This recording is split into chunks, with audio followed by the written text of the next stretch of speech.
विचारधारा है।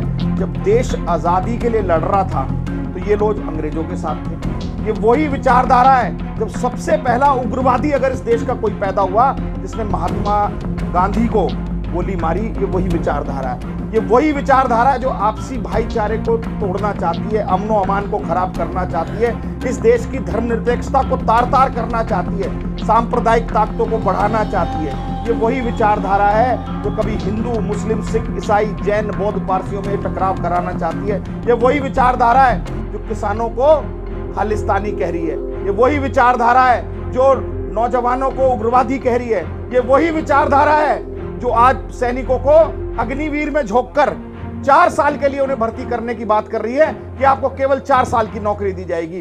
ये वही विचारधारा है जो 2 करोड़ रोजगार देने की बात कर 20 करोड़ रोजगार देने की बात कर रही थी, और आज युवा जब रोजगार नहीं मिल रहा है, MBA, MBBS, chartered accountant, engineer, doctor बनने के, एमबीबीएस करने के बाद भी उनको एक सुझाव दिया जा रहा है कि आप पकोड़े तल लीजिए, एक रेहड़ी लगा लीजिए। ये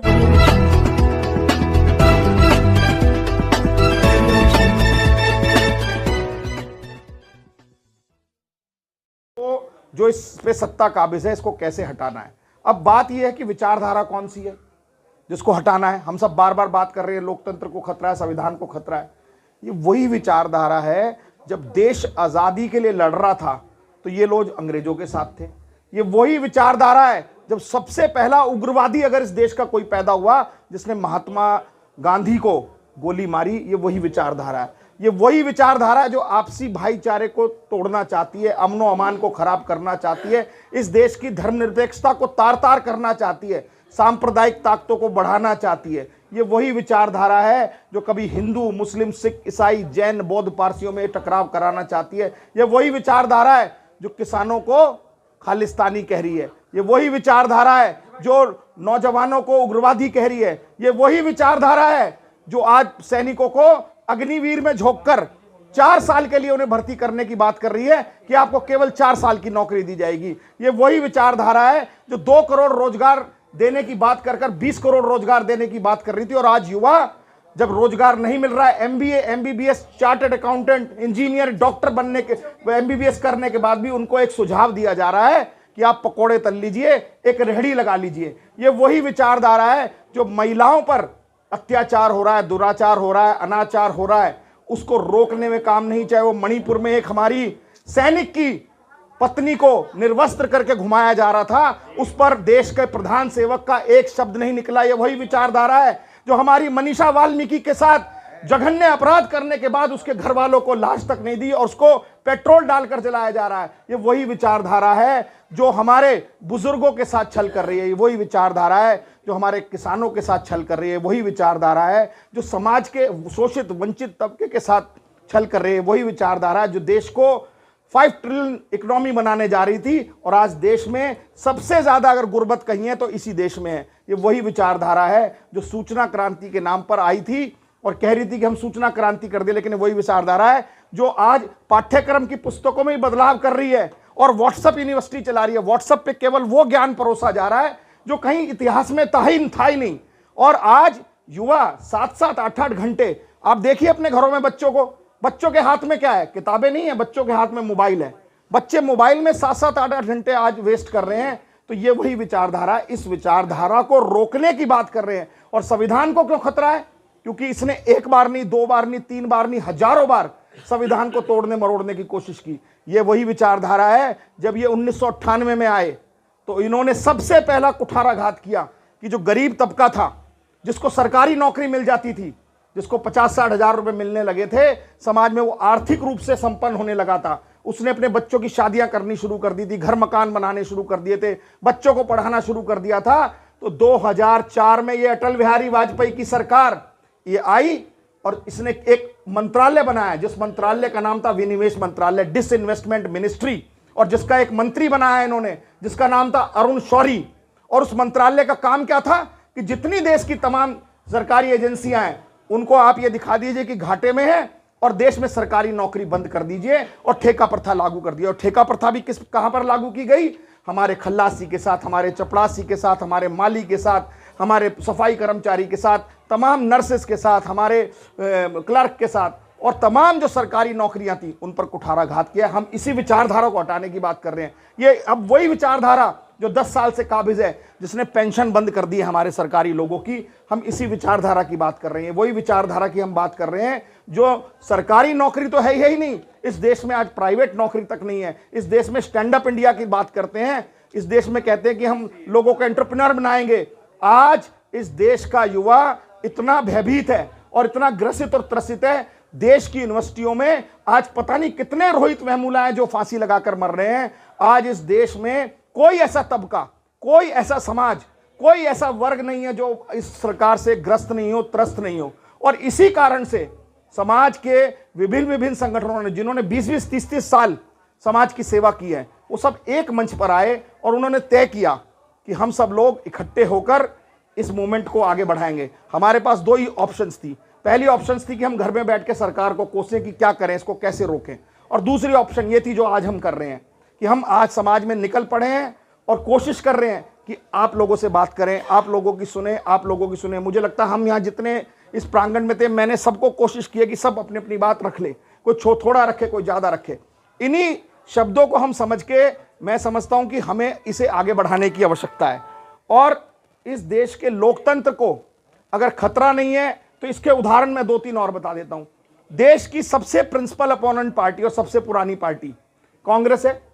आज ही उसके जितने अकाउंट थे, 4 अकाउंट है उस कांग्रेस पार्टी के, चारों अकाउंट इन्होंने 1996 का कोई केस है 1 लाख रुपए का, उसमें नोटिस देकर इनकम टैक्स ने उसके चारों अकाउंट सीज कर दिए। किस लिए?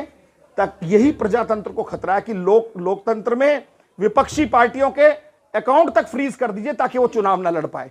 आज देश में शिबू सोरेन के बेटे हेमंत सोरेन जो झारखंड के मुख्यमंत्री हैं, उनका कोई 15 साल पुराना केस, जब वो मुख्यमंत्री भी नहीं थे तब का कहीं उठा के फर्जी केस उनको ईडी के माध्यम से जेल में अंदर किया हुआ है।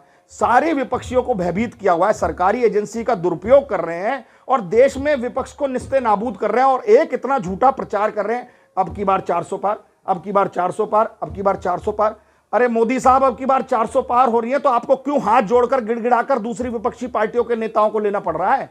क्यों आप उन्हें उस दिन बुलाते हो और अगले दिन राज्यसभा दे देते हो? इसका मतलब मोदी सरकार, आरएसएस की सरकार, बीजेपी की सरकार अंदर से हिली हुई है, अंदर से घबराई हुई है। उसको पता है कि इस देश के जो नागरिक हैं, 85 करोड़ लगभग मतदाता जो है, उसमें सबसे ज्यादा मतदाता युवा है और सबसे ज्यादा अगर कोई ग्रसित है वो युवा ही है जिसको रोजगार नहीं मिल रहा। आज इतनी पढ़ाई करने के बावजूद अगर बेरोजगार युवा एक माँ बाप के सर पर बैठा रहता है, मैं समझता हूं इससे ज्यादा दुखदाई बात कोई हो नहीं सकती। और पहले बच्चा तैयारी करता था फौज में जाने की कि चलो मुझे फौज की नौकरी तो मिल जाएगी। आज इस फौज के साथ भी इन्होंने गंदा और भद्दा मजाक किया है कि आपको नौकरी तो रखेंगे केवल 4 साल के लिए, और अगर आप शहीद हो गए ना वहां तो आपको शहीद का दर्जा भी नहीं देंगे। जैसा अभी मुझे बता रहे थे कि आप कि भाई शहीद है तो शहीद का दर्जा भी नहीं देंगे। तो ये इस सरकार की बेशर्मी है।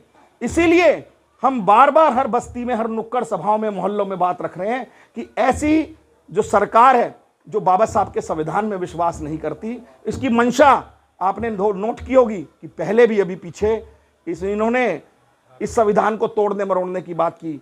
SC/ST 1990 एक्ट, प्रोटेक्शन एक्ट को इन्होंने अपने एक जज के माध्यम से बदलवा दिया। वो तो पूरा देश एक तरफ रोड पर आकर जब खड़ा हुआ तो इस सरकार को कान पकड़कर, घुटने टेककर, माफी मांगकर ऑर्डिनेंस लाकर वापस उसको रिस्टोर करना पड़ा। मैं इस शब्दों के साथ यही कहना चाहूंगा कि जब देश की जमहूरियत में जनता, लोकतंत्र में, लोकशाही में लोग जब इकट्ठे हो जाकर खड़े हो जाते हैं तो उस वक्त कोई सरकार हो, कितना बड़ा तानाशाह हो, कितनी बड़ी विचारधारा हो, मैं नहीं समझता कि उसको झुकाया नहीं जा सकता। बड़ी से बड़ी ताकतें झुकाई जा सकती हैं। जब हिटलर जैसे व्यक्ति को हटाया जा सकता है तो मैं समझता हूं तो हिटलर के जूनियर ही हैं। इनको तो बहुत ही अपने बारे में मुगालता है। इनके एक और पुराने साथी थे, इन्होंने एक बार और ऐसा ही शगुफा छेड़ा था 2004 में shining India, shining India, Bharat उदय हो गया प्रमोद महाजन और अटल जी ने, और उस वक्त भी इनको मुंह की खानी पड़ी थी क्योंकि जनता ने कहा कि हमारे पास पैसा नहीं है। आज देश में मैं समझता हूं महंगाई चरम पर है और इस सरकार की बेशर्मी देखिए कि जो 400 रुपए का सिलेंडर हमें यूपीए की सरकार में मिल रहा था उसको 1100 रुपए का करने के बाद कभी 50 रुपए कम, कभी 100 रुपए कम कर बार बार ताली बजाते हैं, आपके 100 रुपए सिलेंडर कम कर दिए, आपके 50 रुपए। अरे भाई साहब, वो 400 रुपए का सिलेंडर था जो हमें अभी 900 रुपए में लेना पड़ रहा है। हम 60 रुपए लीटर डीजल पेट्रोल ले रहे थे जो हमें 100 रुपए लेना पड़ रहा है। आज मिट्टी का तेल, आज दूध, आज चावल, आज दालें, आज आटा, आज मसाले, आज घर की गृहिणी से पूछो उसकी किचन जो है बिल्कुल, उसका बजट बिल्कुल डगमगा गया है। आज जो लोग 2 सब्जी बनाते थे आज वो 1 सब्जी बनाने के लिए तरसे हुए हैं। आज इतनी बुरी हालत है, लोग फ्रूट नहीं खा सकते, लोग ड्राई फ्रूट्स नहीं ले सकते। चंद हाँ कुछ लोग ले सकते हैं, जैसे कि अभी देखिए कितना भोंडा इस देश का मजाक हुआ। इस देश में एक तरफ तो नरेंद्र मोदी सरकार कह रही है कि 80 करोड़ लोगों को हम 5 किलो चावल और 5 किलो अनाज दे रहे हैं। अरे भाई साहब, इससे शर्म से डूब मरने वाली कोई बात नहीं होगी कि 10 साल आपकी सरकार है और आप 5 किलो राशन के लिए लोगों को भिखारी बना दिया है। अगर उनको रोजगार दिया होता, उन्हें 5 किलो राशन देने की जरूरत नहीं थी, वो भाजपा के घरों में 50-50 किलो राशन दिया थे। आज इनके पूंजीपति दोस्त अभी एक के लिए इंटरनेशनल एयरपोर्ट जामनगर में बना दिया और उसके बेटे की शादी में कई 100 करोड़ नहीं कई 1000 करोड़ रुपए खर्च हो रहे हैं। इस देश में सोचिए कितना अनुपात अमीर और गरीब का बढ़ गया है। इसी अनुपात को कम करने के लिए जिस देश में 2 या 3 उद्योगपतियों को, पूंजीपतियों को सरकार ने पूरे देश को गिरवी रख दिया हो, आज अडानी और अंबानी, अडानी 10 साल पहले कहीं भी नहीं था, आज अडानी विश्व में दूसरे तीसरे नंबर पर कैसे आया? क्योंकि सरकार ने सारे उद्योग धंधे, चाहे पोर्ट हो, चाहे एयरपोर्ट हो, चाहे वो सीमेंट गोदाम हो, और जो उसको नहीं देता उस पर ईडी की रेड करते हैं। अभी ये इलेक्ट्रॉल बॉन्ड में, उस दिन प्रशांत भूषण जी बता रहे थे हमें, जिन्होंने केस लड़ा है, इलेक्ट्रॉल बॉन्ड में जो भी जैसे सीमेंट वाले थे एसीसी या दूसरी और एजेंसीज थी, पोर्ट वाले थे, उनको, दवाई वाले थे, उनको पहले ईडी ने रेड की, 1 हफ्ते बाद उनको धमकी दी और 1 हफ्ते बाद उस कंपनी के शेयर किसके पास चले गए? अडानी की कंपनी के पास। यानी कि सीधे सीधे थ्रेटनिंग करने का काम ये सरकार कर रही है, विपक्षियों को दबाने का काम कर रही है, दमन करने का काम कर रही है, शोषण करने का काम कर रही है। आप सब लोग उठकर खड़े हो जाइए और मैं नहीं समझता कोई ताकत है जो हमें रोक पाएगी। केवल हमें अपने अंदर दृढ़ निश्चय करना है कि हमें लोकतंत्र और संविधान बचाना है, और अपने लिए नहीं, हमारे आने वाली पीढ़ियों के लिए बचाना है। अगर अब नहीं जागे तो हम कभी नहीं जागेंगे। अपने हम अगली पीढ़ी को क्या देकर जाएंगे? गुलामी देकर जाएंगे, जाहिलता देकर जाएंगे। तो इसके रोकने के लिए मैं समझता हूं आज 100 क्वार्टर में जो हम लोगों ने एक प्रण लिया है, अगर आप मेरी बात से सहमत हैं तो मैं समझता हूं आप लोग दोनों हाथ खड़े करके बताइए और समर्थन दीजिए कि आने वाले इस चुनाव में वोट की चोट से हम इस सरकार को बदलेंगे। अगर जो मेरी बात का समर्थन करता कृपया हाथ खड़ा कर दीजिए। गिल साहब जरा फोटो लीजिए, देखिए कितने लोग जो हैं ये चाहते हैं कि जो प्रेजेंट सरकार है, जिससे महंगाई से त्रस्त है, गरीब, शोषित, वंचित, पीड़ित, महिला, अगड़े पिछड़े, तमाम गांव के लोग, शहरों के लोग सब दुखी और ग्रसित है, आज इस सरकार को हटाना चाहते हैं। और हम, इन ऊपर वाले ने चाहा, आज हम गुरु के दरबार में यहां पर खड़े हैं। मैं समझता हूं आज ये जो प्रण लिया गया है और इस लोग चाहते हैं कि इस सरकार को उखाड़ फेंकिए, इस सरकार को हटा दीजिए, इस सरकार को कहीं भी रुकने का मौका नहीं देना चाहिए। बाकी मेरे साथी राजनीति में आने की बात कर रहे थे, हम आपका पूर्ण समर्थन भी करते हैं, बशर्ते कि हम ये चाहते हैं कि इस भारतीय जनता पार्टी को, आरएसएस को, इस ताकतों को रोकने के लिए जहां भी जो व्यक्ति या जो भी पार्टी या जो भी कैंडिडेट अगर इनको हरा रहा होगा, हम उस पार्टी को समर्थन करेंगे, उस कैंडिडेट को समर्थन करेंगे।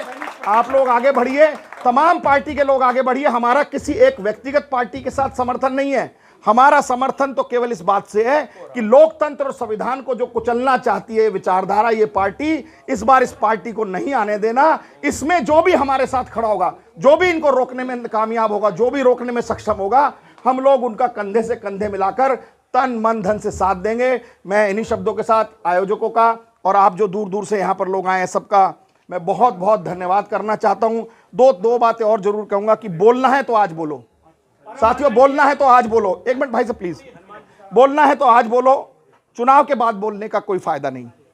साथ में आना है तो आ जाओ, चुनाव के बाद साथ में आने का कोई फायदा नहीं। समाज को जगाना है तो आज जगाओ, चुनाव के बाद जगाने का कोई फायदा नहीं। यही मेरा कहना था। इन्हीं शब्दों के साथ मैं बहुत बहुत